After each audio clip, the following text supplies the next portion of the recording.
Hi hello friends, welcome back to our channel. మనలో చాలా మంది వచ్చేసి ఫ్రంట్ డాట్స్ అయితే మాత్రం వేస్తూ ఉంటారండి. చాలా ఈజీ ప్రొసీజర్లోని ఈజీ ఫార్ములాస్తో అయితే మన యొక్క యూట్యూబ్ ఛానల్లో ఉంది. ఒకసారి చూసేయండి. దీని యొక్క డిస్టెన్స్ ఏదైతే ఉంటుందో దీని యొక్క డిస్టెన్స్ అన్నది మనం ఎప్పుడు కూడా వచ్చేసి ఎంత పెట్టుకోవాలంటే మనం 30+ వాళ్ళకైనా 30 కన్నా తక్కువ ఉన్న వాళ్ళకైనా సరే ఎవరికైనా సరే దీని యొక్క గ్యాప్ వచ్చేసి మనం 2.5 అయితే మాత్రం పెట్టుకోలేండి. ఒకవేళ చిన్న సైజ్ బ్లౌజులు బాగా చిన్న సైజ్ బ్లౌజ్ అయితే మాత్రం 2.5 అయితే మాత్రం పెట్టుకుంటే సరిపోతుంది.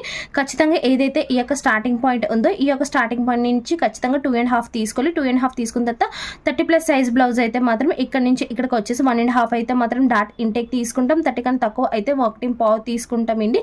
ఈ విధంగా అనే మనం అడ్జస్ట్ అయితే మాత్రం చేసుకుంటామండి. దీనికి సంబంధించిన కంప్లీట్ వీడియో యూట్యూబ్ ఛానల్లో ఉంది, ఒకసారి చూసేయండి. ప్రతిదీ కూడా డాట్ యొక్క ఇంటేక్ ఎంత తీసుకోవాలి, డాట్ యొక్క డిస్టెన్స్ ఎంత తీసుకోవాలి, అలాగే ఏదైతే లెంత్ ఉంటుందో లెంత్ ఎంత తీసుకోవాలి అనేది కంప్లీట్గా మన యొక్క యూట్యూబ్ ఛానల్లో ఉంది, ఒకసారి చూసేయండి. Thanks for watching friends, bye.